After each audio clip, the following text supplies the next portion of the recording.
இந்த சீசன்ல நாம் அதிகமாக கவனிக்கப்பட வேண்டிய ஒரு நபர் யார் அப்படின்னா பரிசுத்த ஆவியானவர். ஆனா ஒன்ன மனசுல வச்சுக்கோங்க, உனக்காக ஒவ்வொரு நாளும் ஜெபிக்கக்கூடிய பரிசுத்த ஆவியானவர் உனக்கு இருக்கிறார். இப்போ இருக்க கூகுள் மேப்பை விட ரொம்ப அட்வான்ஸ் ஆனவர், சரியான வழியில நம்ம நடத்தக்கூடியவர். 2 அல்லது 3 பேர் என் நாமத்து நிமித்தம் நீங்கள் கூடி வரும் பொழுது அங்கு நீங்கள் கூடி ஒரு காரியத்தை பற்றி பேசி முடிவு செய்து அதை ஜெபமாக என்கிட்ட நீங்கள் செஞ்சீங்கன்னா அது பரலோகத்தினால் நிலைவரப்படும் அப்படின்றார். அதே போல் தான் ரோமர்கள், சீசர் உச்சபட்சமான தலைவர், அவர் தனக்கு கீழே இருக்க அதிகாரிகளுக்கு ஒரு அதிகாரத்தை கொடுக்குறாரு. ஏதாவது ஒரு ப்ராப்ளத்தை உங்களால் சால்வ் பண்ண முடியலன்னா உனக்கு பக்கத்தில் இருக்கிற இன்னொரு அதிகாரியும் கூப்பிட்டுக்க, இன்னொரு அதிகாரியும் கூப்பிட்டுக்க, நீங்கள் 3 பேர் சேர்ந்து ஒரு ப்ராப்ளத்தை குறித்து பேசி அதை முடிவு பண்ணி அதை தீர்மானிச்சிட்டிங்கன்னா அது நானே உங்கள் இடத்துலேருந்து தீர்மானித்த மாதிரி, நானே உங்கள் மத்தியிலேருந்து அதுக்கு சீல் பண்ணி கையெழுத்து போட்ட மாதிரி அப்படின்னு ஒரு அதிகாரத்தை ரோம சீசர் ஆக்கிய அந்த சீசர் தன்னுடைய அதிகாரத்துக்கு கீழே இருக்கவங்களுக்கு கொடுத்துருந்தார். இதை மனசில் வச்சு தான் இயேசு சொல்கிறாரு, நீங்கள் 2 அல்லது 3 பேர் என் நாமத்தினால கூடி வந்தீங்கன்னா, அங்கே நீங்கள் பிளான் பண்ணி திட்டம் பண்ணி ஒரு காரியத்துக்காக ஜெபம் பண்ணிங்கன்னா நான் இருந்து எப்படி ஆமேன்னு சொல்லுவனோ அதே மாதிரி பரலோகம் ஆமேன் நிச்சயமாக சொல்லும் அப்படின்றார். அப்போ அதிகாரத்தை பயன்படுத்தும்படி தேவன் விரும்புகிறார். அந்த அதிகாரத்தை எப்படி பயன்படுத்தணும்னு அவர் விரும்புகிறாருன்னா எல்லோரும் சேர்ந்து ஒரு மனதோடு அதை பயன்படுத்த வேண்டும் என்று அவர் விரும்புகிறார். இப்போ போன வாரத்தில் அந்த சகல அதிகாரம் எக்ஸோசியா, தேவ ஜனங்களுடைய அரசாட்சி, முழு உரிமை தேவ ஜனங்களுக்கு கொடுக்கப்படுகிறது அப்படின்னு சொல்லி நம்ம பார்த்தோம். இந்த வாரம் சிலுவைக்கு பிறகு கல்வாரி சிலுவையில் இயேசு நமக்காக சம்பாதித்து கொடுத்த ஒரு மிகப்பெரிய விலை மதிக்க முடியாத ஒரு காரியம். இது பழைய ஏற்பாட்டில் நடக்கவே கிடையாது. புதிய ஏற்பாட்டில் இந்த சம்பவம் நடக்கும்படியாக தான் இயேசு பிரத்யோஜகமாக வர்றாரு. இந்த சம்பவத்துக்காக தான் இயேசு பல நாள் வெயிட் பண்ணுறாரு. இந்த சம்பவத்துக்காக தான் ஆதாம் படைக்கப்பட்டிருந்தான். என்ன சம்பவம்? யோவான் 7:38 வாசிங்க. என்னிடத்தில் விசுவாசமாய் இருக்கிறவன் எவனோ, வசனத்தை நல்லா கவனிங்க, எவனோ அப்படின்னு வேதம் சொல்லுது. அவன் கிறிஸ்தவனாக இருக்கலாம், கிறிஸ்தவை அறியாதவனாக இருக்கலாம், ஞானஸ்நானம் பெற்றவனாக இருக்கலாம், பெறாதவனாக இருக்கலாம். ஆனால் ஏதோ ஒரு இடத்துல ஏதோ ஒரு நபர் மூலியமாக அவன் இயேசுவை லைட்டாக விசுவாசிக்க ஆரம்பித்தாலே போதும், அவன் உள்ளத்துலேருந்து என்ன ஓடும் அப்படின்னா ஜீவ நீரூற்றுல நதிகள் ஓடும். தம்மை விசுவாசிக்கிறவர்கள் அடைய போகிற ஆவியை குறித்து இப்படி சொன்னார். இயேசு இன்னும் மகிமைப்படாதிருக்கிறபடினால் பரிசுத்த ஆவி இன்னும் அருளப்படவில்லை, கொடுக்கப்படவில்லை. இயேசு இன்னும் கல்வாரி சிலுவையில் தொங்காதனால, உயிர்த்தெழுந்து மரணத்தை ஜெயித்து மனிதர்களுக்கு அதிகாரத்தை கொடுக்காதனால, ஆதாம் இழந்து போன எல்லாவற்றையும் அவர் சிலுவையில் தான் வச்சிருக்காரு. அந்த சிலுவையில் இருக்கிற அந்த அதிகாரம் வல்லமை எல்லாம் எப்பொழுது ஜெயிக்கப்படும் அப்படின்னா இவர் பாதாளத்தில் போய் மரணத்தை ஜெயிச்சுட்டு வரணும். ஆசாரியன் ஆடை வெட்டி அந்த ஆட்டுக்குட்டியின் ரத்தத்தை கொண்டு போய் ஜனங்கள் மீதும் பலிபீடத்தின் மீதும், வசனம் சொல்லுது பரலோகத்தின் மீதாமா, பரலோகத்தில் ஒரு பலிபீடம் வச்சிருக்காராமா, அங்கேயும் சிந்த பண்ணுமாமா. அப்படி சிந்தப்பட்ட உடனே தான் பாவம் மன்னிக்கப்படுமாமா. அதே போல தான் இயேசு கிறிஸ்துனுடைய வெளியேற பெற்ற ரத்தத்தை அவர் கல்வாரி சிலுவையில் மனிதர்கள் மீதும், பாதாளத்தில் இருக்கிற மனிதர்கள் மீதும், இந்த பூமியின் மீதும், பரலோகத்தின் மீது எப்போ சிந்தினாரோ அப்பொழுதுதான் பரிசுத்த ஆவியானவர் மனுஷனுக்குள்ள வாழும்படியான தகுதியை நாம் பெறுகிறோம். அல்லேலூயா. அதுதான் அந்த வசனம் சொல்லுது. இன்னும் இயேசு மகிமைப்படாதனால இன்னும் பரிசுத்த ஆவியானவர் மனிதருக்குள் வாசம் செய்வதற்கான வாய்ப்பு கொடுக்கப்படவில்லை. இப்பொழுது நம்மளுக்கு ஒரு சிறந்த வாய்ப்பு கொடுக்கப்பட்டிருக்கிறது. என்ன அப்படின்னா இயேசு மகிமைப்பட்டு விட்டார். எத்தனை வருடத்துக்கு முன்பாக? 2000 வருஷத்துக்கு முன்பாக அவர் கல்வாரி சிலுவையில் மரித்து உயிர் தெழுந்து விட்டார். அந்த உயிர் தெழுதல் எதை காமிக்குது அப்படின்னா அவர் உன்னதத்திற்கு ஏறி சகல வரங்களையும் சகல அதிகாரங்களையும் அவர் எடுத்துக்கொண்டு மனிதர்களுக்கு கொடுத்தார் அப்படின்னு பவுல் சொல்றாரு. அதில் பிரதானமானது அவருக்குள் மாத்திரம் யுனிக்கா வாசம் செய்கிற, இதுவரை இந்த உலகம் கண்டிராத அந்த பரிசுத்த ஆவியானவரை நாம் ஒவ்வொருத்தருக்கும் பகிர்ந்து கொடுக்குறாராமா. அதனால தான் வசனம் சொல்லுது, அவன் உள்ளத்திலிருந்து ஜீவ நீரூற்றுள்ள நதிகள் புறப்படும். யோவான் 20:22 அங்கே இருக்கிற வசனங்களை நாம் பார்க்கும்போது, இப்பொழுது இயேசு உயிர் தெழுந்து அந்த 3ஆம் நாளில் பூட்டி இருக்கிற வீட்டில் சீசர்களை வந்து பார்க்குறாரு. இது யோவானில் மட்டும்தான் எழுதப்பட்டிருக்கு, வேற எந்த சுவிசேஷம் எழுதப்படல. ரொம்ப யோவான் சில காரியங்களை ரொம்ப அக்யூரேட்டாக எழுதுறாரு, ரொம்ப மைனூட்டாக எழுதுறாரு. ஏன்னா மத்தேயு, மார்க், லூக்லாம் வந்து கேள்விப்பட்டு எழுதுறாங்க, சிலர் சிலதை பார்த்து எழுதுறாங்க. ஆனால் யோவான் ஸ்டார்டிங்லேருந்து கடைசி வரைக்கும் கூடயே இருக்கிறாரு. அதனால் ரொம்ப மைனூட்டான சில மேட்டர்லாம் அவர் எழுதுறாரு. அதில் அந்த பூட்டின வீட்டுக்குள் இயேசு வந்து 21 வசனத்தை பார்த்தீங்கன்னா 20:21 இயேசு மறுபடியும் அவர்களை நோக்கி, உங்களுக்கு சமாதானம் உண்டாவதாக, பிதா என்னை அனுப்பினது போல நானும் உங்களை அனுப்புகிறேன் என்று சொல்லி அவர்கள் மேல் ஊதி. இங்கே ஊதி அப்படின்னு இருக்கு பாருங்க. ஊதின உடனே பரிசுத்த ஆவியை பெற்றுக்கொள்ளுங்கள் அப்படின்னு சொல்றாரு. 3 புஸ்தகத்தில் நீங்க படிக்க முடியாது, இங்க மட்டும் தான் படிக்க முடியும். பூட்டின வீட்டுக்குள் வந்த உடனே அவங்க மேல ஊதி பரிசுத்த ஆவியை பெற்றுக்கொள்ளுங்கள் அப்படின்னு சொல்றாரு. எதற்காக வந்தாரோ அதை நிறைவேற்றி விட்டார். பரிசுத்த ஆவியானவர் நம்ம உள்ளத்துல வாசம் செய்யும்படி தான் தேவன் நம்மளை படைத்தார். நாம் தான் அவருடைய ஆலயம்னு சொல்லி படைச்சாரு. ஆனா அந்த படைப்புல ஏதோ ஒரு ஃபால்ட் நடந்துருச்சு. அந்த ஃபால்ட்டை இதுக்கப்புறம் அந்த தப்பு நடக்காத அளவுக்கு என்ன பண்ணிட்டாருன்னா அவர் சரி பண்ணி வச்சிட்டார். இதுக்கப்புறம் அப்படி ஒரு தப்பு நடக்கவே முடியாது. இதுக்கப்புறம் தேவனுடைய ஆவியானவர் ஒரு மனுஷனுக்குள் வாசம் செய்வதை யாருனாலையும் தடுக்கவே முடியாது. அவன் நித்தியத்திற்கு தேவ ஆவியானவர், பரிசுத்த ஆவியானவர் அவனுக்குள் வாசம் செய்யும்படியாக படைத்து விட்டார். அப்படி சொல்லிட்டு அவர் சொல்றாரு பாருங்க, ஊதி பரிசுத்தத்தை பெற்றுக்கொள்ளுங்கள் அப்படின்னு எழுதப்பட்டிருக்கு. டீட்டெயிலாக அங்கே என்ன நடந்துச்சுன்னு இன்னும் தெரில. என்ன நடந்துச்சுன்னு நான் எதிர்பார்க்குறேன் அப்படின்னா, அங்கே ஒரு பெரிய அக்னியில் ஒருத்தனை தூக்கி போட்டால் அவன் எப்படி அலறி அடித்து அவன் சரீர வெந்து போகிற வேதனையில் துடிப்பானோ அந்த மாதிரி சம்பவம் அங்கே நடந்திருக்கணும். ஏன்னா ஃபஸ்ட் டைம் பரிசுத்தாவுடைய என்கவுண்டரை அவங்க அனுபவிக்கிறாங்க. ஃபஸ்ட் டைம் ஆவியானவர் நம்ம மீது வராரு அப்படின்னா அதோடைய தாக்கம் ரொம்ப பயங்கரமாக இருக்கும். நம்முடைய சாதாரண சரீரத்தில் அதை தாங்க முடியாது. கரண்ட்டை நீங்கள் 1000 வாட்ஸ் கரண்ட் போகும்போது அதை பிடிச்சா எந்த அளவுக்கு ஒரு பவர் நம்ம சரீரத்தில் வருமோ அதை விட ஜாஸ்தியானது. அதனால் ஃபஸ்ட் டைம் ஆவியானவர் வரும்பொழுது கிட்டத்தட்ட அதோடைய தாக்கம் அதில் பழக பழக பழக அந்த ஆவியானவர் திரும்ப திரும்ப நம்ம நிரப்ப நம்ம எப்படி ஆயிரோம்னா நம்மள்ட்ட இருந்து ஓவர்ஃப்ளோ ஆகக்கூடிய அளவுக்கு அந்த ஆவியானுடைய நிறைவு நம்ம மேலே நின்றுது. அல்லேலூயா. இவங்களுக்கு அப்படி தான் இருந்திருக்கும். ஃபஸ்ட் டைம் அவங்க பரிசுத்த ஆவியானவரோடு கூட சந்திப்பை இயேசு ஏற்படுத்தும் பொழுது அந்த இடமே வேற மாதிரி இருந்திருக்கும். எப்படி இருந்திருக்கும்? அப்போஸ்தலர் 2 பார்க்குறோம் பாருங்க. அங்கே இடி முழக்கம் போல அவங்களுக்கு இருந்துச்சு. அவங்கெல்லாம் வெவ்வேறு பாஷையை பேசினாங்க. அவங்களுடைய இடம்லாம் அக்கினி மாதிரி இருந்துச்சு அப்படின்னு வர்ணிக்கப்படுகிறது. ஒருவேளை இயேசு வந்து அந்த பூட்டின வீட்டுக்குள்ளே தன்னுடைய 12 சீசர்களை சந்திக்கும் பொழுது இப்படிப்பட்ட ஒரு அனுபவத்தை அவர்கள் அனுபவித்திருப்பார்கள்.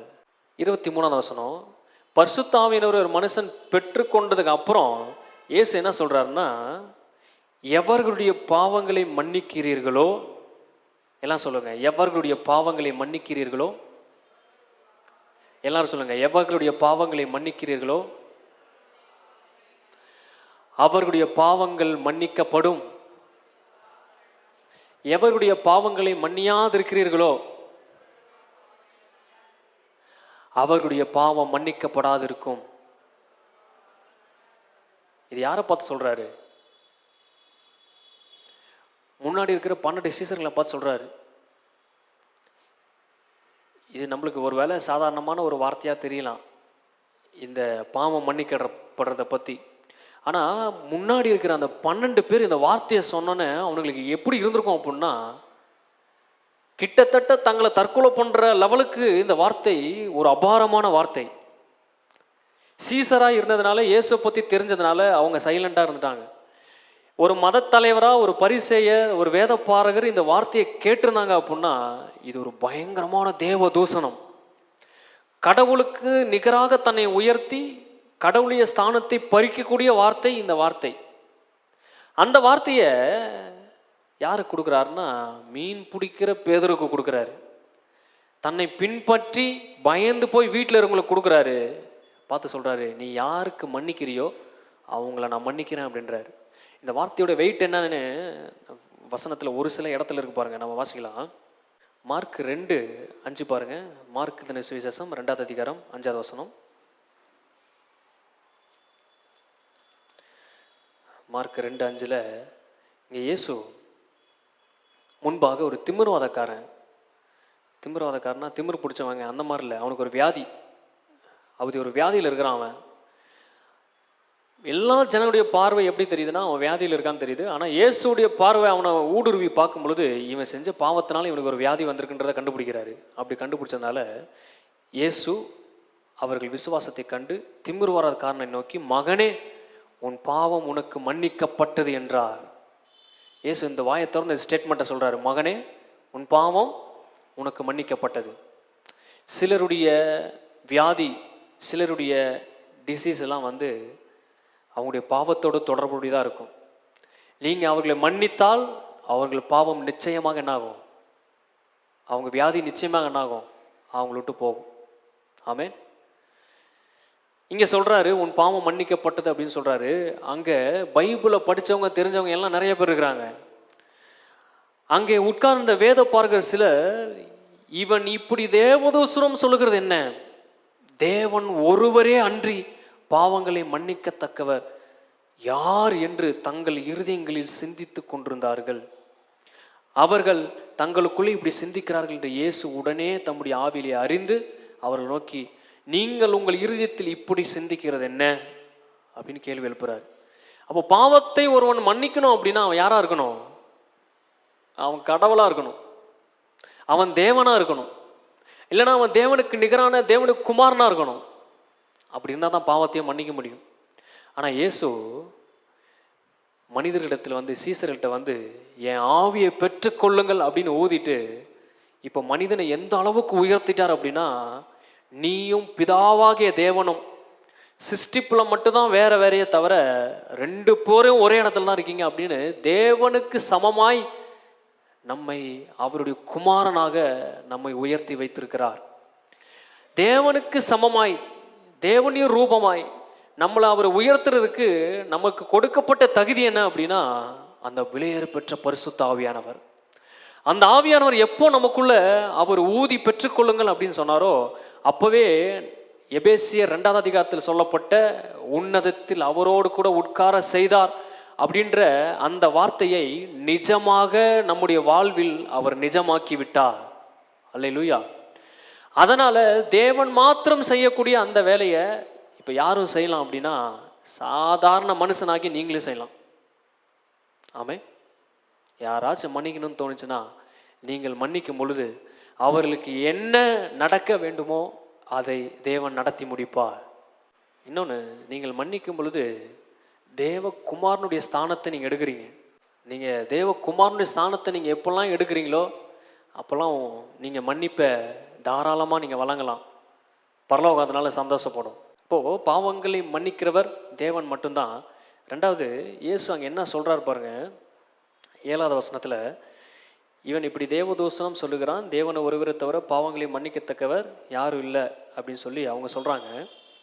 அது இயேசு சொல்கிறார் 10வது வசனம், பூமியிலே பாவங்களை மன்னிக்க மனுஷகுமாரனுக்கு அதிகாரம் உண்டென்று நீங்கள் அறிய வேண்டும் என்று சொல்லி திமிர்வாதக்காரனை அவர் சுகப்படுத்துகிறார்.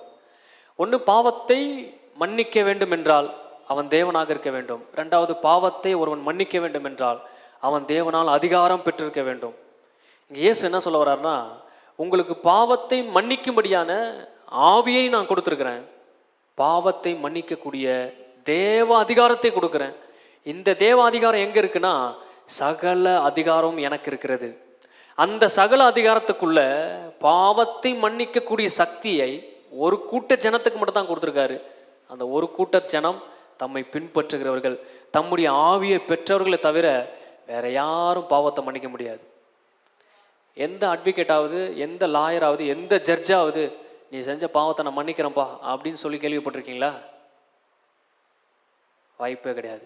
இந்த கூட்டத்தை தவிர வெளியே வேற எந்த கூட்டமாச்சும் உன் பாவத்தை நான் மனசார மன்னிச்சு உன்னை நான் நேசிக்கிறேன் அப்படின்னு கட்டி பிடிச்சதை நீங்கள் பார்த்துருக்கீங்களா? அப்படி யாராச்சும் தான் கூட்டுவாங்க. ஆனால் நம்மளுக்கு எப்படிப்பட்ட அதிகாரம் கொடுக்கப்பட்டிருக்குன்னா, எவனையாச்சும் மன்னிக்கணும்னா நம்மளுக்கு அல்வா சாப்பிட்ற மாதிரி இருக்கணும், அப்படி கொடுக்கப்பட்டிருக்கு. ஏன் அப்படின்னா, மன்னிக்கிறவர்கள் குமாரனாக நான் இருக்கிறேன் அப்படின்னு தெரிஞ்சால் மட்டும்தான் மன்னிக்க முடியும்.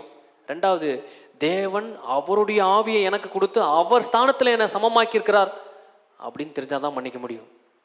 இதை தெரிஞ்சுக்கிட்டிங்கன்னா உங்களுக்கு மன்னிப்பு ரொம்ப ஞானமாக சுலபமாக இருக்கும். போகிற வரவங்களுக்கெல்லாம் மன்னிப்பு கொடுக்கறதில்ல, அந்த மன்னிப்பை எப்படி கொடுக்கணும்னு உங்களுக்கு தெரியும். அப்போது மன்னிப்பை தேவன் தான் கொடுக்க முடியும், அதிகாரத்தோடு கொடுக்க முடியும். அது இரண்டையும் மனிதர்களுக்கு கொடுத்து விட்டார். அந்த யோவானில் நம்ம வாசித்தோம், அவர் ஊதி அப்படின்ட்டு பாருங்க. இதுக்கு முன்னாடி வேற எங்கே இந்த வசனம் பயன்படுத்தப்பட்டிருக்கு அப்படின்னா, ஆதியாகமம் 2:7 இந்த வசனம் பயன்படுத்தப்படுகிறது. இங்கே தமிழில் ஊதி அப்படின்னு இருக்கு. நம்மளுக்கு ஊதினா அப்படின்னு ஊதிருப்பார்னு நம்ம நினைக்கிறோம். அதனால தான் சில நேரத்தில் நம்ம கிரீக்கில் என்ன சொல்லுது, ஈப்ரூவில் என்ன சொல்லுது அப்படின்னு தேடி போகிறதுக்கு காரணமே என்ன அப்படின்னா, இந்த மாதிரி தமிழில் எழுதி வச்சுட்டாங்க, ஊதி அப்படின்னு எழுதி வச்சுட்டாங்க. அப்போ நம்ம என்ன நினைக்கிறோம், யாராச்சும் பரிசுத்தாவியை பெற்றுக்கணுன்னா வாயிலேயே ஊதுனா போதும், அவங்களுக்கு பரிசுத்தாவியை வந்துடும் நம்ம நினைக்கிறோம். ஆனால் ஊதி அப்படின்னா, பிதாவாகிய தேவன் தனக்குள் இருக்கிற ஜீவ வல்லமையை, பரிசுத்தாவியானவரை மனிதன் மீது ஊதின பொழுது அந்த ஆவி அவனுக்குள்ளே போய் மரித்த அவனை உயிரோடு கொண்டு வந்துச்சு, அல்லது களிமண்ணாக இருந்த அவனை உயிரோடு கொண்டு வந்துச்சு. அது ஃபஸ்ட்டு உயிர்ப்பிக்கிற செயல். பூமியை படைத்தார், மனுஷனை படைத்தார். ஆனால் இவன் பாவத்தில் விழுந்து தனக்குள் ஊதப்பட்ட அந்த பரிசுத்த ஆவியானவரை கலைச்சி வெளியே அனுப்பிட்டான். இப்போ மனுஷன் எப்படி இருக்காருன்னா, பிசாசினுடைய மரணத்தினால் நிரப்பப்பட்டவனாக இருக்கிறான். ஆதாம்லேருந்து யோவான் ஸ்நானம் வரைக்கும், ரத்தம் சிந்தப்படுற வரைக்கும் எல்லாருக்குள்ளேயும் என்ன இருந்துச்சுன்னா, பிதா ஊதினா ஆவி இல்லவே இல்லை, மரணம் தான் வாசனமாக இருந்துச்சு. இப்போ அந்த முதல் சிருஷ்டிப்பில் ஒரு தவறு நடந்ததுனால தேவன் பூட்டின வீட்டுக்குள் வந்து ரெண்டாவது சிருஷ்டிப்பை அழிக்க முடியாத ஒரு சிருஷ்டிப்பாக துவங்குறாரு. அதனால் என்ன சொல்கிறாருன்னா, எங்கள் அப்பா எப்படி ஊதுனாரோ இப்போ நானும் ஊதுறேன் அப்படின்னு ஊதுறாரு. ஆமே. அவர் அங்கே ஊதும்போது மண்ணா இருந்த ஆதாம் உயிரோடு வந்தான். இவர் இங்கே ஊதும்போது உயிரோடு இருந்து செத்த தம்முடைய குமாரர்கள் ஆவியை பெற்று மறுபடியும் உயிரோடு இந்த பூமியில் நடமாடுகிறார்கள். ரெண்டாவது உயிர் தெழுதலை தேவன் ஊதி பரிசுத்த ஆவியானவர் மூலமாக நமக்கு அவர் கொடுத்திருக்கிறார். நாம் மறுபடியும் பிறந்திருக்கிறோம். எல்லாம் சொல்லுங்க, நான் மறுபடியும் பிறந்திருக்கிறேன், இரண்டாம் படைப்பில் நான் இருக்கிறேன்.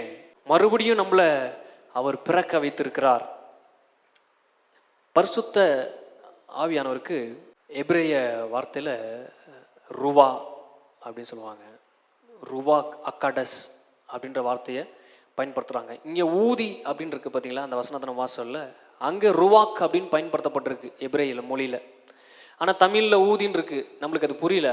ஆனால் ரூட் வேர்டில் ரியலாக எழுதப்பட்ட பைபிளில் கிரீக் வேர்டில் நம்ம போய் எபிரேய வார்த்தையில் நம்ம போய் பார்த்தோன்னா ருவாக் அக்காடஸ் அப்படின்ற வார்த்தையை பயன்படுத்தியிருக்காங்க. இந்த ருவாக் அக்காடஸ் இந்த வார்த்தையை ஆதியாகமம் 2:7 பயன்படுத்தியிருக்கிறாங்க. இந்த ருவாக் அக்காடஸ் இந்த வார்த்தையை தான் பரிசுத்த ஆவியானவர் அப்படின்ற பதத்திற்கு பைபிளில் எல்லா இடத்துலையும் பயன்படுத்தியிருக்கிறாங்க. இந்த ருவாக் அக்காடஸ் அப்படின்ற இந்த வார்த்தை மாத்திரம் பழைய ஏற்பாட்டில் 378 தடவை வருது. எப்படி வருது? டைரக்டாக பரிசுத்த ஆவியானவர் நீங்கள் பார்க்க முடியாது. காற்றுன்னு இருக்கும், வல்லமைன்னு இருக்கும். அப்பொழுது சிம்சோன் மீது வல்லமை இறங்கினது, ஆவியானவர் வந்தார் அப்படின்னு இருக்கும். இதில் எல்லா இடங்களிலும் பரிசுத்த ஆவியானவர் எப்படி வந்திருக்காருன்னா ருவாக் அக்காடஸாக வந்திருக்காரு. அதாவது மறைமுகமாக, இன்விசிபிளாக, பார்க்கக்கூடாத ஒரு நபராக அந்த இடத்துல வராரு. பார்க்கக்கூடாத ஒரு நபராக அவர் அங்கே வெளிப்படுறதுனால அவர் பரிசுத்த ஆவியானவர் ருவாக் அக்காடஸாக அங்கே அவர் இருக்கிறார். அதனால பழைய ஏற்பாட்டில் பல இடங்களில் 378 தடவைக்கு மேலாக பரிசுத்தாவினுடைய பெயரை அங்கே பயன்படுத்தியிருக்கிறாங்க. இந்த ருவாக் அப்படின்னு சொல்லப்படுகிற இந்த பதத்துக்கு உள்ள பரிசுத்தாவினர் குறித்து சில வெளிச்சங்களை கொடுக்குறாங்க. நம்ம தமிழில் வெறும் பரிசுத்தாவினர் அப்படின்னு சொல்கிறோம். ஆனால் எபிரேய வார்த்தையில் ருவாக் அக்காடஸ் அப்படின்னு அவன்கிட்ட சொன்னால் அவனுக்கு மண்டையில் என்னென்னலாம் ஓடும் அப்படின்னா, காற்று. எப்படிப்பட்ட காற்று? அது உயிருள்ள ஒரு காற்று. ரெண்டாவது சுவாசம். பிதாவாகிய தேவன் தம்முடைய சுவாசத்தை ஊதினார். மூன்றாவது ஆவி. யாருடைய ஆவி? பிதாவுடைய ஆவி. அப்படின்னு ஒரு எபிரிய யூதனுக்கு ருவாக் அக்காடஸ் அப்படின்னு நம்ம சொன்னோம் அப்படின்னா அவன் இதெல்லாம் புரிஞ்சுப்பான். நம்மளுக்கு பரிசுத்தாவின்னு சொன்னால் பரிசுத்தாவியானவர் அப்படின்னு புரிஞ்சுக்கிறோம். ஆனால் ருவா அப்படின்ற வார்த்தையை பயன்படுத்தும் பொழுது இவ்வளோ அர்த்தங்கள் அதுக்குள்ளே அடங்கியிருக்குது. முதலாவதாக அதுக்குள்ள காற்று. இந்த காற்றை குறித்து நம்ம பார்த்தோம் அப்படின்னா, இது கண்களால் பார்க்க முடியாது, ஆனால் அதோடைய தாக்கம் பயங்கரமாக இருக்கும். கண்களால் பார்க்க முடியாதுன்றதுக்காக இல்லைன்னு அர்த்தம் கிடையாது. ஆனால் அது ஒரு இடத்துக்கு வந்துட்டு போயிடுச்சு அப்படின்னா, இங்கே புயல் வந்துட்டு போயிருக்கு நம்மளுக்கு நிச்சயமாக தெரியும். ஏன்னா அதோடைய தாக்கம் எல்லாரும் பார்க்குற விதமாக இருக்கும். பரிசுத்த ஆவியானவர் குறித்து சொல்லும் போது அப்படி தான் இருக்குது. சிலுவைக்கு பிற்பாடு தேவன் நமக்கு கொடுக்கப்பட்ட, இலவசமாக கொடுத்த அந்த பரிசுத்த ஆவியுடைய செயல் எப்படி இருக்கும் அப்படின்னா, ஒரு காற்றை போல இருக்கும். உன் வாழ்க்கையில் எதுவுமே செய்யாத போல இருக்கும். என்னங்க அமைதியாக இருக்கிறார் அப்படின்ற போல இருக்கும். ஆனால் திடீர்னு தேவனுடைய செயலும் காலமும் உன் வாழ்க்கையில் டைமும் ஸ்டார்ட் ஆயிடுச்சு அப்படின்னா, அந்த புயல் எங்கேருந்து வரும்னே தெரியாது. அந்த ருவா அக்காடஸ் எங்கேருந்து வருதுன்னே தெரியாது. உன் வாழ்க்கையில் மிகப்பெரிய தாக்கத்தை, பாதிப்பை, நன்மையை அது செய்துவிடும். அதனால் அவரை காற்று அப்படின்னு சொல்லி வர்ணிக்கிறாங்க. ரெண்டாவது அவர் சுவாசம். எப்படிப்பட்ட சுவாசம்? சகல நபர்களுக்கும் உயிரை கொடுக்கக்கூடிய சுவாசம். உயிர் அப்படின்ற, ஜீவன் அப்படின்ற ஒன்றே அவருக்குள்ளும் தான் பிறப்பிக்கப்படுகிறது. எல்லா ஆவிக்கும் அவர் தான் ஜீவன். எல்லா மரித்தவர்களுக்கும் அவர் தான் ஜீவன். இயேசு கல்லறையில் நின்று வெளியே நின்று சொல்கிறாரு, லாசரே வெளியே வா அப்படின்றாரு. கல்லறைக்குள்ளே என்ன நடந்துச்சு நீங்கள் நினைக்கிறீங்க? இயேசு இங்கே வெளியே நின்றுருக்காரு. கல்லறைக்குள்ளே பரிசுத்த ஆவியானவர் உள்ளே போகிறாரு. போய் அவனை தட்டி எழுப்பி அப்படியே கூப்பிட்டு வராரு. இது கண்ணுக்கு தெரியாத ஒன்று. ஆனால் கண்ணுக்கு தெரிஞ்ச உலகத்தில் இயேசு நின்று கத்திட்டு இருக்காரு. நாமும் இதை செய்ய வேண்டும். கண்ணுக்கு தெரிந்த உலகத்தில் தேவனோடு கூட சேர்ந்து அரசாட்சி பண்ணி அந்த அதிகாரத்திலிருந்து நாம் பேசும் பொழுது, கண்ணுக்கு தெரியாத உலகத்தில் பிதாவாகிய தேவனுடைய ஆவியானவர் நமக்காக மரித்த எல்லாரையும் போய் தட்டி கூட்டு வருவார். இப்போ இயேசு நின்று லாசர்வே வெளியே வான்றாரு. ஆனால் இன்விசிபிளாக பரிசுத்த ஆவியானவர் லாசருடைய சரீரத்தில் போய் அவனை உயிர்ப்பித்து அவனை மறுபடியும் கூட்டு வருகிறார். அதனால் அவர் சுவாசம் போன்று எல்லாருடைய ஆவியிலும் கலந்திருக்கிறார், உயிர்ப்பிக்கிற ஆவியாக. மூன்றாவதாக அவர் ஆவி. எப்படிப்பட்ட ஆவி? பரிசுத்த ஆவியானவர் அன்லிமிட்டெட். அவரை லிமிட் பண்ண முடியாது அவரோட வல்லமையை. அந்த லிமிட் பண்ண முடியாத பவரையும் வல்லமையும் நம்மளுக்குள்ள லிமிட் பண்ணி வச்சிருக்கிறாரு. அவர் லிமிட் பண்ண முடியாது. லிமிட் பண்ண முடியாத பவரும் வல்லமையும், கட்டுப்படுத்த முடியாத வல்லமையும் அவருக்குள்ள இருக்குது. ஆனால் அவர் எங்கே கட்டுப்படுத்தப்படுகிறார், அவர் வல்லமை எங்கே அடங்குகிறது அப்படின்னா, சாதாரண மனுஷனாகிய ஏன்ட்ட அடங்குது. ஏன்ட்ட அடங்கி இருக்கிறார். ஏன்ட்ட அவருடைய பவரை லிமிட் பண்ணுறாரு. இல்லைன்னா பாவம் செய்யும் போது அப்படியே கழுத்தை பிடிச்சிட்டாருன்னா, இல்லை பாவம் செய்யும்போது அவர் ப்ரெசன்ஸை அப்படியே கழட்டி விட்டார்னு வைங்களேன், அப்படி ப்ரெசன்ஸ்லேயே விழுந்துருவோம் நம்மலாம். பாவமே செய்ய முடியாது. பொல்லாத சிந்தனை வரும் பொழுது அவர் தம்முடைய சிந்தனையை கப்புன்னு நம்மளுக்கு வச்சார்னா என்ன ஆகும்னு நினைக்கிறீங்க? சொல்லுங்க. ரொம்ப லிமிட்டாக இருக்கிறார். என்கிட்ட எல்லாம் என்னுடைய ஆரோக்கியத்திற்காக இருக்கிறார். ஆமென். இதுதான் தேவனுடைய ஆவியானவர். இந்த தேவனுடைய ஆவியானவர் தேவனுக்குள்ள இருக்கிற அதே சோர்ஸ், அதே ஆதாரம், அதே வல்லமையை எனக்கு கொடுத்திருக்கிறார். நான் இயேசுவை போல ஞானத்திலும் அறிவிலும் அவரை அறிகிற அறிவிலும் சிறந்திருக்கும் பொழுது இந்த பவர் என்ன ஆகும்னா லிமிட் இல்லாமல் என்கிட்ட ஒர்க் ஆகும். இந்த ஆவியானுடைய வல்லமை என்கிட்ட எப்படி ஆகும்னா, நான் ஒன்று பேசினா அப்படியே நடக்கும். நான் ஒன்று சிந்திச்சா அதை ஒன்று அப்படியே நடக்கும். கடல் மேல் நடக்கணும்னு நினச்சா அந்த ஆவியானவர் நடக்க வைப்பார். அப்பத்தை மல்டிப்ளை பண்ணணும்னு நினச்சா பண்ண வைப்பார். அக்னி இறக்கணும்னு நினச்சா இறங்க வைப்பார். அதுக்கு நம்ம எப்படியா மாறணும்? இயேசுடைய அறிவை பெற்றவர்களாக, இயேசுவை பிதா எப்படி அறிந்திருக்கிறாரோ, பிதாவை இயேசு எப்படி அறிந்திருக்கிறாரோ அப்படி மாறும் பொழுது ஆவியானுடைய லிமிட்டேஷன் நம்ம வாழ்வில் உடைக்கப்படுகிறது. பாருங்க, பிலிப்பு உடைச்சு வச்சிருந்தான். ஆவியானவர் எப்போ பேசலாம் அவன் காதுக்கு நல்லா கேட்குது. அதனால சொல்றாரு, நீ எழுந்து வனாந்தரத்துக்கு போ அப்படின்னு சொல்றாரு. அவன் காது கேட்குது பாருங்க. அவன் எஞ்சி வனாந்தத்துக்கு போகிறான். அங்கே பார்த்தா அவர் பைபிளை படிக்க தெரியாத ஒருத்தன், ஒரு அதிகாரி படிச்சுட்டு இருக்கான். அவனுக்கு ரட்சிக்கப்பட வச்சு ஞானஸ்நானம் பண்ண வச்சு பிலிப்பு அங்கேருந்து அப்படியே தூக்கிட்டு வந்து வீட்டில் விட்டார். அப்போது எல்லா நேரங்களிலும் ஆவியானவர் நம்மிடத்தில் பேச அவர் போதுமானவராக இருக்கிறார். நாம் ரொம்ப சென்சிட்டிவாக இருந்து அவர் சத்தத்துக்கு கீழ்ப்படின்னு நினச்சா அந்த சத்தத்தை நம்மால் கேட்க முடியும். அப்போது ருவாக் அக்காடஸ் அப்படின்னு சொல்லும்போது காற்றாக, சுவாசமாக, ஆவியாக அவர் கிரியை செய்கிறார். பாருங்கள், ஆதியாகமம் 1:2 பரிசுத்தாவினர் பற்றி அங்கே தான் முதல் எழுதப்படுது. 1:2 பார்த்தீங்கன்னா, பூமியானது ஒழுங்கினுமே வெறுமையுமாக இருந்தது, ஆழத்தின் மேல் இருள் இருந்தது, தேவ ஆவியானவர். இங்கே தேவ ஆவியானவர் இருக்கு பாருங்க, ருவாக் அக்காடஸ். அங்கே ஊதினார் இருக்கு பாருங்க, அங்கேயும் ருவாக் அக்காடஸ் தான். அவன் மீது வல்லமை இறங்கினதுன்னு இருக்கு பாருங்க, சிம்சோன் மீது, அங்கும் ருவாக் அக்காடஸ். பரிமாற்றம் தான் வேற.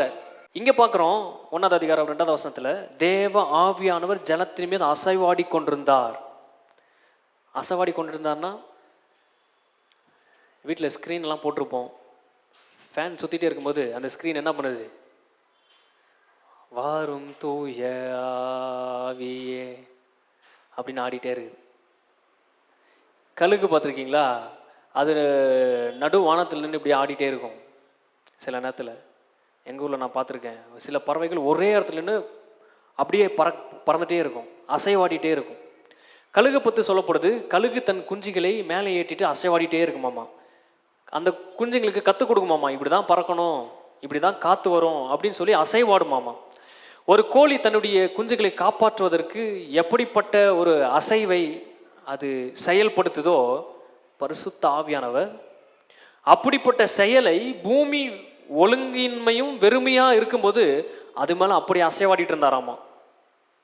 அவர் அசைவாடினா என்ன நடக்கும், மரம் செடி கொடிகள் இப்போ இருக்க பூமி அவர் அசைவாடினால்தான் இப்படி இருக்குது.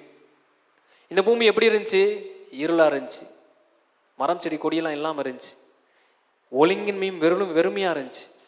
மேலேருந்து விழுந்த உடனே கீழே எல்லாத்தையும் போட்டு அடித்து கரடமுடாக மாற்றிட்டான் பிசாசு.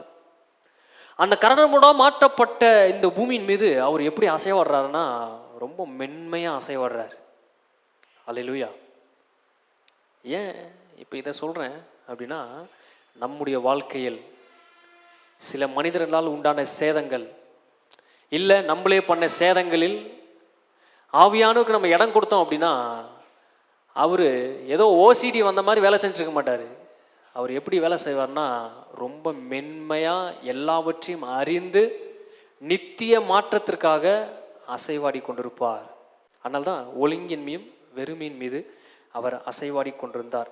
இன்விசிபிளாக இருக்கிறாரு, பட் ஆனால் பவர்ஃபுல் ஃபோர்ஸோடு செயல்படுறாரு.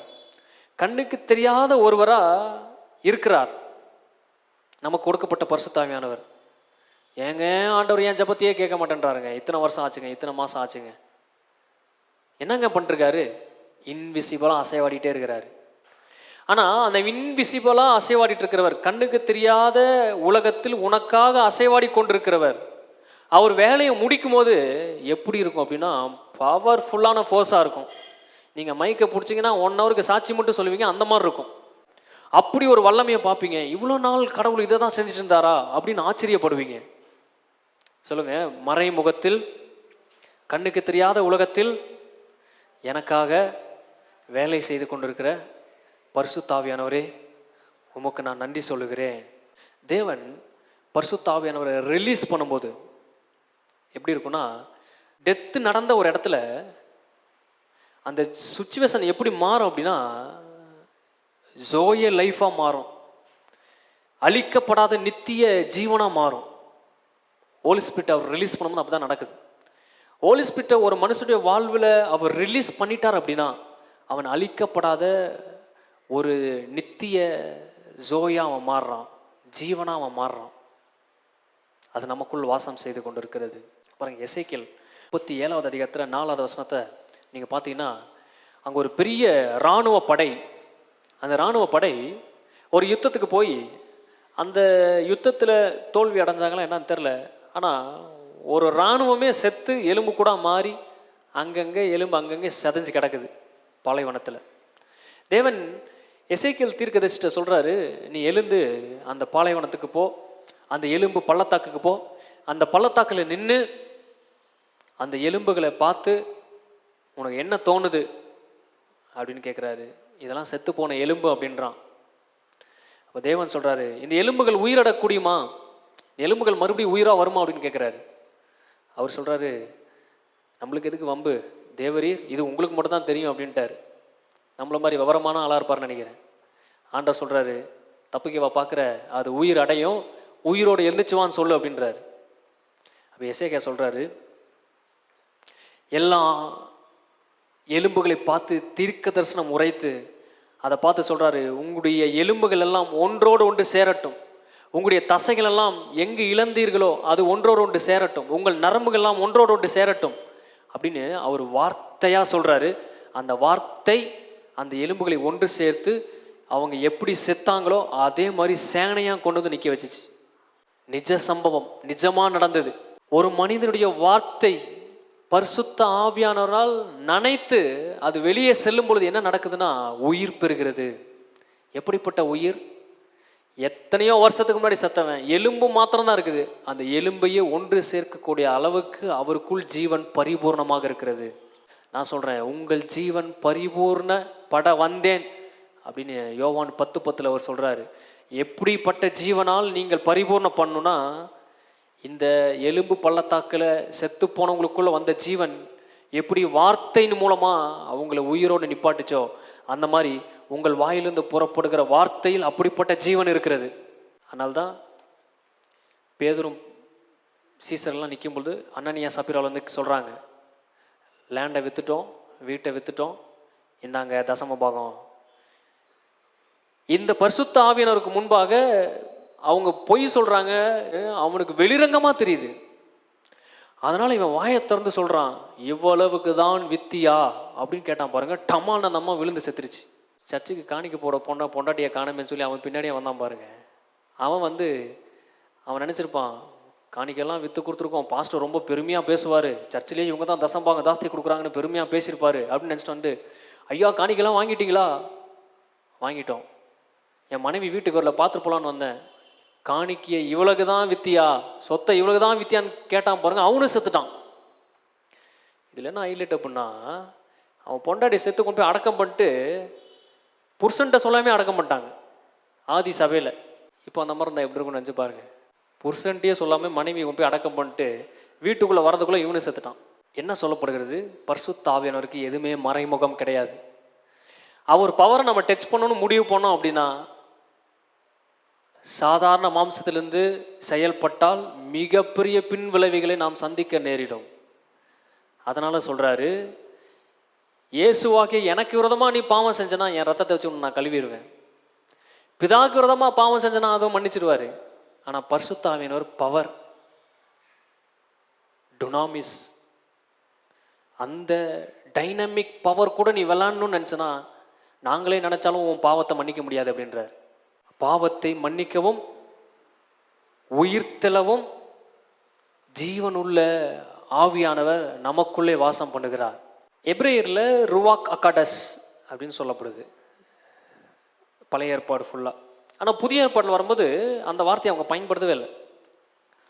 புதிய ஏற்பாட்டில் என்ன மாதிரி வார்த்தையை அவங்க பயன்படுத்துகிறாங்க அப்படின்னா, நியூமான்ற வார்த்தையை தான் புதிய ஏற்பாட்டில் அவங்க கிரீக்கில் பயன்படுத்துகிறாங்க. இந்த நியூமான்ற வார்த்தை 385 தடவை புதிய ஏற்பாட்டில் எழுதப்பட்டிருக்கு. இந்த நியூமாக்கு என்ன அர்த்தம் அப்படின்னா, அவர் கண்ணுக்கு காணப்படாதவர் ஆனாலும் உணரப்படுகிறவர். கண்ணுக்கு காணப்படாதவர் ஆனாலும் அவரை நாம் உணரலாம். மேலே ஃபேன் காற்றை உங்கள் மேலே பட்டுட்டே இருக்கு. எத்தனை பேர் காற்றை கண்ணில் பார்த்துருக்கீங்க? காற்றை நம்ம கண்ணில் பார்த்ததில்லை. ஆனால் காற்று இருக்குன்னு உங்களுக்கு தெரியுமா? எப்படி பார்க்காம காற்று இருக்குன்னு நம்புறீங்க? அதான் முடியலாம் அசைதே, அதான் மேலே படுதே, வேர்த்து ஊற்றாமல் இவ்வளோ நேரம் உட்காந்துருக்கோமே. அப்போ என்ன அர்த்தம்? காற்று இருக்குன்னு அர்த்தம். பரிசுத்தாவியானவர் இருக்கார் நம்புறியா? ஆமாம் நம்புகிறேன். கண்ணில் பார்க்குறியா? பார்க்கல. அப்போ எப்படி நம்புற? அதை பாரு, ஜீவனோடு உட்காந்துருக்க. இவ்வளோ பிரச்சனை வந்தோம் அவர் இன்னும் உயிரோடு வச்சுருக்காரு. எந்த நெருப்புலையும் வெந்து போகாமல் வச்சுருக்காரு, எந்த தண்ணிலையும் மூழ்காமல் வச்சுருக்காரு, எந்த எதிரியும் உன்னை தூக்கிட்டு போகாத அளவுக்கு உன்னை பாதுகாத்துருக்கிறாரு. அசைவாடுகிறார். என்ன அர்த்தம்? அவர் வந்து நியூமா, அவர் வந்து கண்ணுக்கு காணப்படாதவராக இருந்தும் நீ உணர்கிற விதமான ஃபார்மில் அவர் இருக்கார். இதை இயேசுவே சொல்கிறாரு பாருங்க, யோவான் 3வது அதிகாரத்தில். அங்கே நிக்கதோமு அப்படின்னு சொல்லி ஒரு பெரிய பாஸ்டர், அவர் ஒரு போதகர், போதிக்கிறவர். இயேசுக்கு அந்த மனுஷனை ரொம்ப பிடிக்குது. ஏன்னா அவன் கொஞ்சம் விசுவாசிக்கிறான், இயேசு பக்கத்தில் நெருங்கி வந்துட்டான்.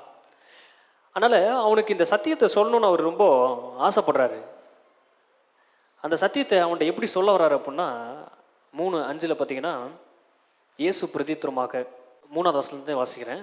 இயேசு அவனுக்கு பிரதித்திரமாக, ஒருவன் மறுபடியும் பிறவாவிட்டால் தேவனுடைய ராஜ்யத்தை காண மாட்டான்.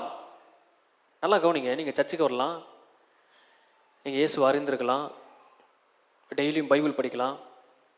ஆனால் இயேசு என்ன ஸ்டேட்மெண்ட் சொல்கிறான்னு பாருங்கள். நீ மறுபடியும் பிறக்கலைன்னா நீ ஸ்டாலின் ராஜ்யத்தை தான் பார்க்கவே தவிர என் ராஜ்யத்தை நீ பார்க்க மாட்ட.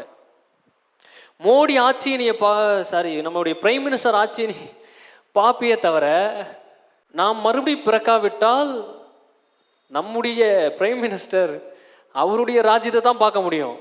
சிலிண்டருக்கு ஆணையம் போச்சுங்க, 200 ரூபாய் நோட்டு மாற்றிட்டாங்கங்க, ஆதார் கார்டுங்க, அடுத்தது சிப்புங்க. என்ன சொல்கிறாருன்னா, நீ மறுபடியும் பிறந்தால் தேவனுடைய ஆட்சியை, தேவனுடைய ராஜ்யத்தை அப்பொழுதுதான் உன்னால் பார்க்க முடியுன்றாரு. இல்லைனா நீ வந்து கிறிஸ்தவங்கிட்ட சண்டை போட்டு தான் இருக்கணும். எல்லாத்துக்கும் சண்டை வரும் உனக்கு, உனக்கும் ஆவிக்கிறவனுக்கும் செட்டே ஆகாது. ஏன்? நீ மாம்சத்தில் வேற ஒரு ராஜ்யத்தை பின்பற்றுற, ஆவியில் இருக்கிறவனுக்கு வேற ஒரு ராஜ்யம் கண்ணுக்கு தெரிஞ்சிட்டே இருக்கும். என்ன ராஜ்யம் தெரியும்? இவனுக்கு ரூட்டே தெரிலனாலும் இங்கே தான் போகணும்னு தெரியும் ஆபிரகாமுக்கு. ஆனால் அப்பா சண்டை போட்டே இருப்பார், எங்கடா போகிற, ஏதரா போகிறேன்னு சண்டை போடுவார். ஆனால் ஆபிரகாமுக்கு தெரியும் வேற ஒரு ராஜ்யம் கண்ணுக்கு தெரியுது. அதனால் சொல்கிறாரு, நீ இஸ்ரவேலில் பெரிய போதகனாக இருக்க, படிச்சிருக்க, எல்லாருக்கும் போதிக்கிற, ஆனால் உன்ட்ட என்ன ஃபால்ட்டுனா, நீ வந்து யூதருடைய சடங்கை தான் பின்பற்ற தவிர ராஜ்யத்தை பின்பற்றலை நீ. அதனால் நீ மறுபடியும் பிறக்கணும். அப்படி பிறவாவிட்டால் தேவனுடைய ராஜ்யத்தை காண மாட்டாய் என்று உண்மையாகவே நான் உனக்கு சொல்கிறேன். இந்த வார்த்தைக்கு இயேசு பயன்படுத்தும் போது நிக்கோதேமுக்கு தெரியும், உண்மையாக அப்படின்னு சொல்லி தேவன் மாத்திரம்தான் பயன்படுத்த முடியும்னு அவனுக்கு தெரியும். அதனால் அவன் ரொம்ப சீரியஸாக எடுத்துக்கிறான். அந்த வார்த்தையை சீரியஸாக எடுத்து என்ன சொல்கிறான், அதற்கு நிக்கோதேமு, ஒரு மனுஷன் முதிர் வயதாக இருக்கையில் எப்படி பிறப்பான்? அவன் தன் தாயின் கர்ப்பத்தில் 2ஆம் தரம் பிரவேசித்து பிறக்கக்கூடுமோ என்றான். அவன் மண்டை எப்படி யோசிக்குது பாருங்க. நான் மறுபடியும் சின்னதாகி எங்கள் அம்மா வயிற்றுக்குள்ளே போனமான்னு கேட்குறான். இயேசு சொல்கிறாரு, ஒருவன் ஜலத்தினாலும் ஆவினாலும் பிறவாவிட்டால் தேவனுடைய ராஜ்யத்தில் பிரவேசிக்க மாட்டான் என்று மெய்யாகவே உனக்கு சொல்லுகிறேன். மாமிசத்தில் பிறப்பதெல்லாம் மாமிசமாக இருக்கும், ஆவியில் பிறப்பதெல்லாம் ஆவியாக இருக்கும். நீங்கள் மறுபடியும் பிறக்க வேண்டும் என்று நான் உனக்கு சொன்னதை குறித்து அதிசயப்பட வேண்டாம். இப்போ சொல்கிறார் பாருங்க, காற்றானது தனக்கு இஷ்டமான இடத்திலே வீசுகிறார், அவருடைய சத்தத்தை உன்னால் கேட்க முடியும், ஆனாலும் அது இன்னிடத்திலிருந்து வருகிறது என்றும் இன்னிடத்திற்கு போகிறது என்றும் உனக்கு தெரியாது. ஆவினால் பிறப்பவன் எவனும் அவனும் அப்படியே இருக்கிறார். அதற்கு நிக்கோதேமு, இவைகள் எப்படி ஆகும் என்றான். இயேசு அவனை நோக்கி, நீ இஸ்ரவேலில் ஒரு பாஸ்டராக இருந்தோம், இவைகள் உனக்கு தெரியாதா? மெய்யாகவே நான் உனக்கு சொல்லுகிறேன், நாங்கள் கண்டதை குறித்து சாட்சி கொடுக்கிறோம், நீங்கள் எங்கள் சாட்சியை ஏற்றுக்கொள்வதில்லை. இயேசு சொல்கிறாரு, பூமிக்கு அடுத்த காரியங்களை நான் உங்களுக்கு சொல்லியும் நீங்கள் விசுவாசிக்கவில்லை. இந்த சம்பவத்தை அவர் என்னன்னு சொல்கிறாருன்னா, இது பூமிக்கு அடுத்த காரியம். நீ ராக்கெட் விட்டாலும் இதை கண்டுபிடிக்க முடியாது, என்ன பண்ணாலும் இதை கண்டுபிடிக்க முடியாது. ஏன்னா இது பரலோகத்தின் ரகசியத்தை நான் உனக்கு சொல்கிறேன். ஆனால் உன் ஹார்ட் எப்படி இருக்குன்னா, அதை சென்ஸ் பண்ண முடியாத அளவுக்கு இருக்குது, அதை சீரியஸாக எடுக்க முடியாத அளவுக்கு இருக்குது. அப்படி இருக்கும் பொழுது இன்னும் பரம காரியத்தை நான் உனக்கு சொன்னேன்னா நீ தாங்க மாட்ட. இப்போ இது உனக்கு போதுன்றார். இப்போ இயேசு சொன்ன அந்த இடத்துல காற்று, அந்த காற்று எல்லா இடத்திலும் இருக்குது, பூமியில் எல்லா இடத்துலையும் இருக்குது. காற்றில் அது இடமே கிடையாது. என்ன சொல்ல வர்றாரு, அதுபோல் இப்பொழுது பரிசுத்த ஆவியானவர் இந்த பூமி முழுவதும் நிரப்பப்பட்டிருக்கிறார். ஆதியிலே அசைவாடினார், இப்பொழுது நிரப்பியிருக்கிறார். பழைய ஏற்பாட்டில் ஒவ்வொருத்தரும் மீதும் வந்து இறங்கினார். இப்பொழுது பெந்தேகோஸ்தே நாளன்று ஒவ்வொருத்தருடைய உள்ளத்திலும் நிரப்பப்பட்டார்.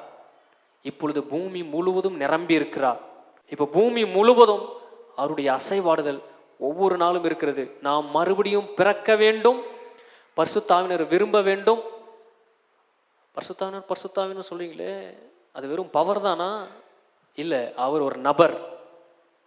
எல்லாம் சொல்லுங்க, அவர் ஒரு நபர். இயேசு எப்படி ஒரு ரூபமுள்ள ஒரு நபரோ அதுபோல அவர் ஆவியின் ரூபமுள்ள ஒரு நபர். இயேசு இப்போ வந்து நம்மளை விட்டு மேலே போயிட்டார். ஆனால் போகும்போது சொல்லிட்டு போனார், நான் இந்த பூமியில் இருக்கும்போது என்னை எப்படி ஒருத்தர் நடத்தினாரோ அவரையே நான் கொடுத்துட்டு போகிறேன். வேறொரு தேற்றவாளர் அவர் இங்கே வருவார், அவரை நான் உங்கள்கிட்ட விட்டுட்டு போகிறேன், இனி நீங்கள் அவர் கூட தான் இருக்கணும் அப்படின்னாரு. அவர் எப்படி உங்கள் கூட இருப்பார்னா உலகத்தின் முடிவு வரையும் தான் இருப்பார், கடைசி நாள் வரைக்கும் இருப்பார். ஆனால் நான் திரும்ப வருவேன், இப்போ நான் உங்கள் கூட இல்லைன்றார். என் ப்ரெசன்ஸை நீ மிஸ் பண்ணனா, என்னுடைய அந்த இயேசு இருந்தால் நல்லா இருக்குமே அப்படின்ற ப்ரெசன்ஸை நீ மிஸ் பண்ணனா, அந்த ப்ரெசன்ஸை அவர் உனக்கு கொடுப்பாரு, என்னை பற்றி எல்லாமே சொல்லி கொடுப்பாரு. இந்த சீசனில் நாம் அதிகமாக கவனிக்கப்பட வேண்டிய ஒரு நபர் யார் அப்படின்னா பரிசுத்த ஆவியானவர். ஏன்னா இயேசு அவரை நம்மளுக்கு கொடுத்துட்டு போயிருக்காரு. அதிகமாக சபையாலும் கிறிஸ்தவர்களாலும் எக்ஸ்பீரியன்ஸ் பண்ணப்படாத அறிவு அதிகமாக இல்லாத நபர் யாருன்னா ஹோலி ஸ்பிரிட் தான். ஆவியில் வரும்போது நிரம்புகிறோம், ஆனால் இயேசுவை அறிஞ்சிருக்க அளவுக்கு அவரை பற்றி அறிஞ்சிருக்கமான்னு கேட்டால் இல்லை. ஆமென். ஆனால் அவரை தான் அதிகமாக அறிந்து கொள்ள வேண்டிய கட்டாயத்தில் சபை இருக்கிறது. அவர் ஒரு நபராக இருக்கிறார். எப்படி நான் உங்கள்கிட்ட பேசுகிறேன், நான் உங்களை தொட்டால் உங்களால் ஃபீல் பண்ண முடியும், உங்களுடைய காயத்துக்கு நான் பேசினா ஆறுதல் வருமோ, அந்த மாதிரி ஒரு நபர், என்னை விட நிஜமான நபர். வேதத்தில் பல இடத்துல அவர் நபர் அப்படின்ருக்கு, அவர் ஒரு நிஜமான உருவம் அப்படின்ருக்கு பல சாட்சி இருக்குது. அப்போஸ்தலர் 13:2 பார்த்தீங்கன்னா அவர் பேசுகிறார், அவர் வாயை திறந்து பேசுகிறார். அப்போஸ்தலர் 13:2.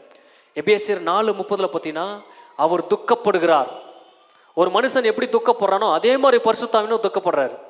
நம்ம அவர் சத்தத்தை கேட்காத பொழுது, நம்ம அவர் சத்தத்தை கேட்டும் அதை மறுதளிக்கும் பொழுது, இதை பண்ணாதேன்னு சொல்லியும் பண்ணும் பொழுது அவர் ரொம்ப துக்கப்பட்டு அமைதியாக இருக்கிறார். ஒன்று நல்லா புரிஞ்சுக்கணும், தன்னுடைய பவரை அவர் வெளிப்படுத்தலை, அமைதியாக இருக்கிறார். பவரை வெளிப்படுத்தலைனாலே என்ன அர்த்தம் அப்படின்னா நம்முடைய நன்மைக்காக அவர் காத்திருக்கிறார். ஆமென். ரோமர் 8:14 நம்மை வழி நடத்துகிறார். ஸ்பெசிஃபிக்காக நீ இதை தான் செய்யணும் அப்படின்றத சில நேரத்தில் ரொம்ப அக்யூரேட்டாக சொல்கிறார். நீ இதை செஞ்சனா இது நடக்கும்ன்றத சொல்கிறாரு பரிசுத்த ஆவியானவர். இப்படிப்பட்ட ஒரு நபர் எனக்காக இருக்கிறார் அப்படின்னா அவரை எவ்வளோ அதிகமாக நம்ம விரும்பணும், வாஞ்சிக்கணும்னு நினச்சி பாருங்க. நம்ம சுற்றி இருக்கிற நபர்களை விட அதிகமாக அவரை நம்ம விரும்பணும். நம்ம சுற்றி இருக்கிற நபர்களை சரியான விதத்தில் நேசிக்கணும், அணுகணும் அப்படின்னா இவரை புரிந்து கொள்ளாமல் அதை நாம் செய்ய முடியாது. இவர் மீது உண்மையான அன்பையும் உண்மையான கரிசனையும் நாம் காட்ட வேண்டும் என்றால் பரிசுத்த ஆவியானவரை அறியாமல் அதை ஒரு நாளும் செய்ய முடியாது. ஆமென். 1 கொரிந்தியர் 2:10 சிந்திக்கிறார். உன்னுடைய டெப்த்து முதற்கொண்டு அவருக்கு தெரியுது. ஆனால் தான் தாவீது சொல்கிறான், உன் உட்காருதலையும் எழுந்திருக்குதலையும், நீ எப்போ செயல்படுவ, எப்போ உட்காருவ, என்ன யோசிப்பேன்லாம் அவருக்கு தெரியும். ரோமர் 8:26 ஒரு தாய் தன்னுடைய பிள்ளைக்காக எப்படி ஜபம் செய்து, என் பிள்ளை இப்படி அழிஞ்சு போகிறானே, இப்படி பாவத்தில் இருக்கானே அப்படின்னு சொல்லி பிள்ளைக்காக ஜபம் பண்ணுவாங்களோ, அதை விட அன்புள்ள இருதயத்தோடு ரோமர் 8:26 ஊக்கத்தோடு அவர் ஜபம் பண்ணுறாராமா ஒவ்வொரு நாளும் நம்மளுக்காக. அல்லேலூயா. ஒவ்வொரு நாளும் உங்களுக்காக உங்கள் சொந்தங்கள் யாராவது ஜெபம் பண்ணுறாங்களான்னு கேட்டால் உங்களுக்கு ஒருவேளை தெரியாமல் இருக்கலாம். ஆனால் ஒன்றை மனசில் வச்சுக்கோங்க, உனக்காக ஒவ்வொரு நாளும் ஜெபிக்கக்கூடிய பரிசுத்த ஆவியானவர் உனக்கு இருக்கிறார். இதெல்லாம் பார்க்கும் பொழுது பேசுகிறார், துன்பப்படுகிறார், வழி நடத்துகிறார், சிந்திக்கிறார், அவர் நமக்காக ஜெபிக்கிறார். இதெல்லாம் ஒரு நபராக இருந்தால் மட்டும்தான் செய்ய முடியும். அவர் ஒரு நபராக எனக்குள் வாசம் செய்கிறார். சொல்லுங்க, அவர் ஒரு நபராக எனக்குள் வாசம் செய்கிறார். ஆமென். அவரை நம்ம விரும்பணும், அவரை வாஞ்சிக்கணும், அவரை பற்றி கேள்விப்பட அவர் மீது இருக்க தாகம் அப்படியே பெருசாயிட்டே போகணும். அப்படி ஒரு தாகம் உங்களுக்குள்ளே ஏற்பட்டுருச்சுன்னு வைங்களேன், இந்த செய்தி உங்கள் காதுக்குள்ளே வந்து இன்றைக்கி சக்ஸஸ் ஆயிடுச்சு. ஏன்னா இயேசு இதை தான் சொல்கிறாரு. இப்படி பேசிகிட்டே இருக்கிறார் இயேசு. இப்படி பேசிகிட்டே இருக்கும் பொழுது திடீர்னு 2-3 பேர் அதில் தாகமாயிட்டாங்க. இப்போ சொல்கிறாரு, ஓ தாகமாக இருக்கிறவர்களே நீங்கள் என்னிடத்தில் வாருங்கள், நான் உனக்கு இலவசமாக அந்த ஜீவ தண்ணீரை கொடுக்குறேன்றார். பரிசுத்தாவினை பெற்றுக்கொள்வதற்கு 40 நாள் உபவாசம் பண்ண தேவையில்லை. இந்த சத்தத்தை நீ உண்மையாக கேட்டு உன் இருதயத்தில் தாகம் உண்டாச்சுன்னா போதும், இப்போவே ஃபில் பண்ணுவார். இப்போவே அந்த வேலையை அவர் நான் உன் வாழ்க்கையில் இருக்கிறேன்றதை காமிப்பார். எல்லார் வாழ்க்கையிலும் இருக்கிறாரு, ஆனால் எல்லார் வாழ்க்கையிலும் அவர் இருக்கிறார் அப்படின்றதே தெரியாமல் தான் நிறைய பேர் இருக்கும். ஆனால் எப்போ இருக்கிறாருன்றதை உனக்கு காண்பிக்கிறாருன்னா, அவர் வெளிரங்கமாக சில நிரூபிக்கக்கூடிய காரியங்களை உன் கண்ணு பார்க்கும்போது நிச்சயமாக எனக்குள்ளே தான் இருக்கிறார் தெரிஞ்சுக்கிறோம். அப்போது அவர் ஒரு நபராக நமக்குள் இருக்கிறார். அவர் ஒரு சக்தி மாட்டம் அல்ல, அவர் ஒரு பர்சன், அவர் ஒரு நபர். அவர் இயேசுவை போல இன்னொரு அவதாரம், இன்னொரு உருவம் கொண்டவர். இந்த நபர் ஹோலி ஸ்பிரிட் அப்படின்றது பராக் லிடோஷ் அப்படின்ற கிரேக்க வார்த்தையை பயன்படுத்துகிறாங்க. அந்த வார்த்தைக்கு நிஜமான ஒரு நபர், ரியலான ஒரு நபர் அப்படின்னு ஒரு அர்த்தத்தை அவங்க கொடுக்குறாங்க. இந்த நிஜமான ரியலான ஒரு நபர் அப்படின்ற வார்த்தையை எங்கேருந்து, இந்த பராக் லிடோஷ் அப்படின்ற வார்த்தையை எங்கேருந்து எடுக்கிறாங்கன்னா, தேற்றலவாளர்.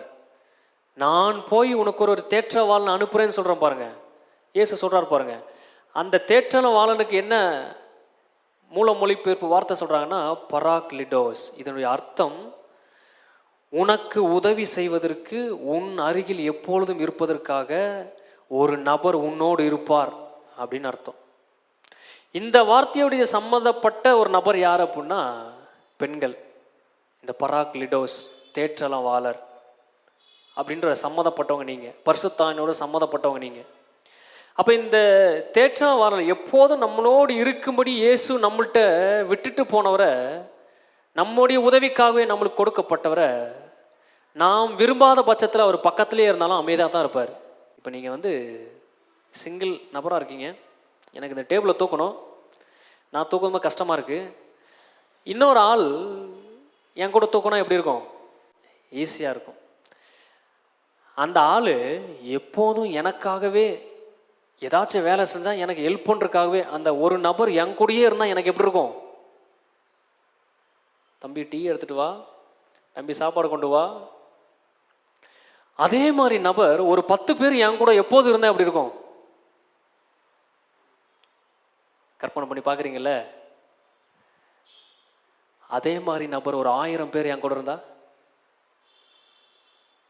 அதே மாதிரி அந்த 1000 பேரை படைத்தவர் அதே ஃபார்ம்ல என் கூட இருந்தா, இப்போ அப்படிதான் இருக்கிறார். ஆனால் எப்படி இருக்காருன்னா, என்னை கொஞ்சம் கண்டுக்கடா அப்படின்ற மாதிரி இருக்கார். அவர் பக்கம் லைட்டாக ஃபோக்கஸை நீங்கள் திருப்பினா போதும், இந்த 1000 பேர் உங்கள் கூட இருந்து டேபிள்லாம் தூக்க வேணாம், அந்த 1000 பேருக்கு என்ன பலன் இருக்குமோ அந்த பலன் உங்கள்கிட்ட வெளிப்படுத்துவார். அதனால தான் சிம்சன் மேலே 1000 பேர் அடிக்கக்கூடிய பலன் எப்படிங்க வந்துச்சு? எப்படிங்க கழுதை தாடை எலும்பு எடுத்து எப்படிங்க ஒருத்தனால அடிக்க முடியும்? அந்த கான்ட்ராக்டை எடுத்து நீங்கள் நான் வாசித்து பார்த்தேன், தமிழில் நிறையா இதை விட்டுருக்காங்க. அங்கே போய் வாசித்து பார்த்தா அவனுடைய தாடை எலும்பு அவன் கையோடு ஜாம் ஆயிடுச்சாமா. ஒரு இரும்பு மெட்டல் எப்படி 2 ஒட்டிக்கும், அந்த மாதிரி 2 ஜாம் ஆயிடுச்சு அப்படின்னு இருக்கு. ஒரு தாடை எலும்பு வச்சு 1000 பேர் எப்படி கொல்ல முடியும்? ஃபஸ்ட்டு நான் என்ன நினைக்கிறேன்னா, ஏன் ஸ்பிரிச்சுவல் வேர்ல்டில் எப்படி பார்க்குறேன்னா, அவன் எலும்பில் அடிக்கிறான், இங்கேருந்து ஹோலி ஸ்பிரிட்டு ஒரு புரூஸ்லிய மாதிரி ஒவ்வொருத்தருக்கும் பஞ்சு விட்டுருப்பார்னு நினைக்கிறேன்.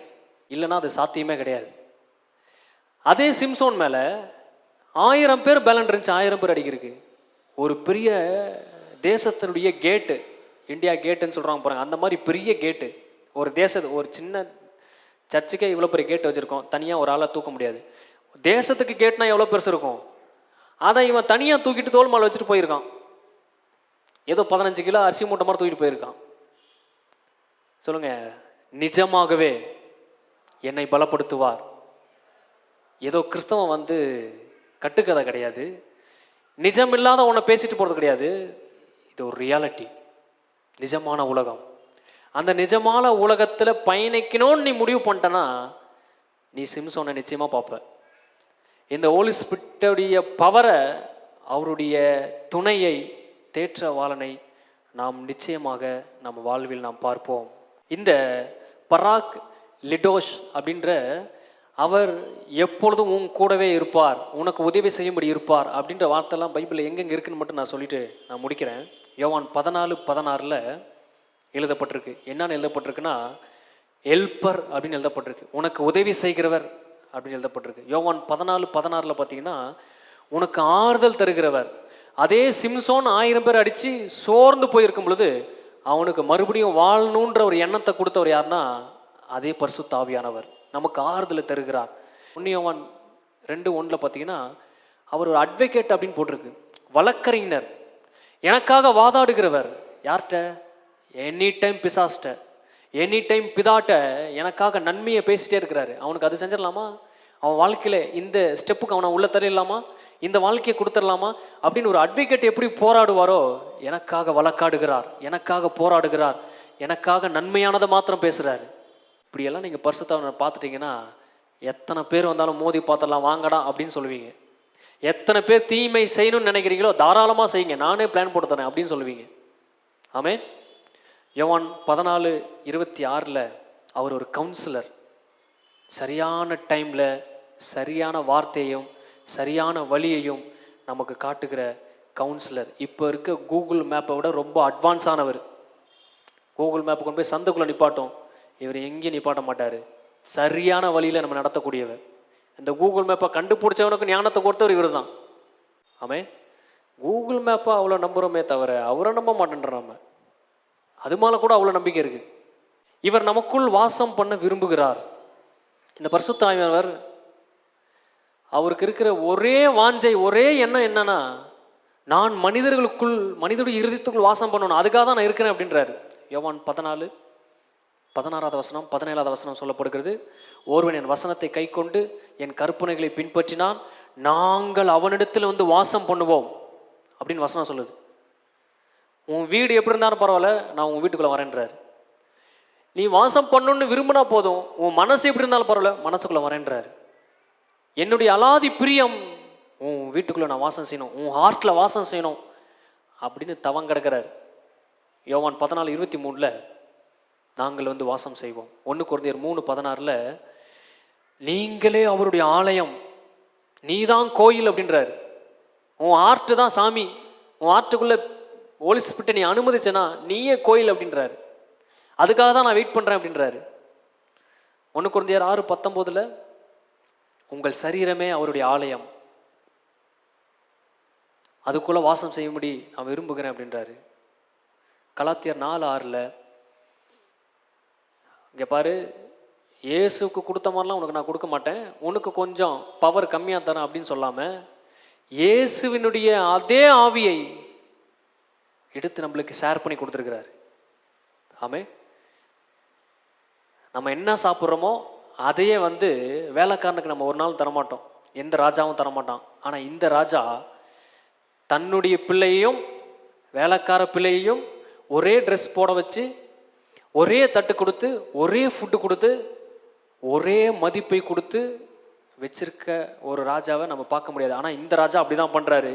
இயேசுவுக்குள் இருக்கிற அதே ஸ்பிரிட்டை, அதே பரிசுத்த ஆவியானவரை கொஞ்சம் குறையாமல் நமக்கு அவர் வழங்கும்படி மிகுந்த ஆவல் உள்ளவளாக இருக்கிறார். இந்த பரிசுத்த ஆவியானவரை எப்படி பெறவில்லை என்றால் நாம் நம் வாழ்வில் பெற்றுக்கொள்ள முடியும். ஒரே ஒரு வசனத்தை வார்த்தை நான் முடிக்கிறேன். லூக்கா 11:13 இயேசு சொல்கிறாரு, ஆவியானவரை நீங்கள் எப்படி பெற்றுக்கொள்ள முடியும்? இயேசு பெற்றோர்களை பார்த்து சொல்கிறாரு, பொல்லாதவர்களாகிய நீங்கள் உங்கள் பிள்ளைகளுக்கு நல்ல ஈவுகளை கொடுக்க உங்களுக்கு தெரிந்திருக்கிறது. அறிந்திருக்கும் போது பரமபிதாவானவர், அந்த பரமபிதாவானவர் பொல்லாதவர் அல்ல, தீமை செய்து தன் பிள்ளைக்கு ஒன்று சேர்க்கணுன்ற நபர் அல்ல, தீமையினால் ஒன்று கற்றுக்கணுன்னு இருக்கிறவரோ அல்ல. பொல்லாதவர்கள் யார் தான்? நம்ம தான். பொல்லாப்பு செஞ்சாச்சும், திருடியாச்சும், கொள்ளையடிச்சாச்சும் என் பிள்ளைங்க நல்லா இருக்கணும்னு சேர்த்து வைக்கிற ஆளு நான். அப்படி பொல்லாத நபரே நீயே உன் பிள்ளைக்கு நல்லது கொடுக்கணும்னு திருடினாச்சும் கொடுக்குறல்ல, கொள்ளடிச்சுனாச்சும் கொடுக்குறல்ல. நம்ம யாரும் அப்படி சொல்ல, சும்மா சொல்கிறேன். திருடுறவனும் கொள்ளடிக்கணும், அதுக்கு தான் அடிக்கிறான். அப்படி பொல்லாத பெற்றோர் நீயே இப்படி செய்கிறேன்னா நான் வந்து நல்ல தகப்பன்.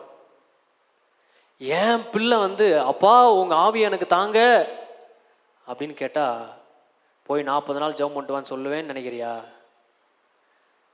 அப்படி நான் ஒரு வேளை சொன்னேன்னா அவன் திருடுறக்கும் நான் பண்ணுறதுக்கும் சரியாக போயிடும். அதனால் அவர் என்ன சொல்கிறாருன்னா, வாசிங்க தொடர்ந்து, பரமபிதாவானவர் தம்மிடத்தில் வேண்டிக் கொள்வர்களுக்கு பரிசுத்த ஆவியை கொடுப்பது சீல் போட்டார். அதிக நிச்சயம், கன்ஃபார்ம். வாயை திறந்து உன்னால் கேட்க முடியல, இதுதான் பிரச்சனை, அவ்வளோதான், வேற எதுவும் இல்லை. உனக்கு தேவையில்லைன்றதுனால தான் நான் காமிக்காமையும் கொடுக்காமையும் வெளிப்படுத்தாமையும் இருக்கிறேனே தவிர, உனக்கு தேவைன்னு என்னைக்கு தெரிஞ்சிருச்சோ அன்னைக்கு அந்த ஆவியானவருடைய ருத்ர தாண்டவத்தை நீ பார்ப்ப உன் வாழ்க்கையில். என்னைக்கு நம்ம கேட்க ஆரம்பிக்கிறோமோ அன்னைக்கு எல்லா விதத்திலும் அவருடைய செயல் நம்ம வாழ்க்கையில் வெளிப்படுவதை நாம் பார்க்க முடியும். நம்மளால் எழுந்து நிற்போம். இன்னைக்கு கேளுங்க, அவர்கிட்ட ஜெபம் பண்ணுங்க.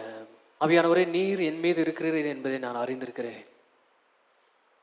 என்றைக்கு நான் இந்த பூமியில் பிறந்தனோ, என்றைக்கு இயேசுவை நான் ஏற்றுக்கொண்டனோ, அந்த நாளிலிருந்து இந்த நாள் வரைக்கும் ஆவியானவர் என் மீது இருக்கிறீர் என்பதை நான் அறிந்திருக்கிறேன்.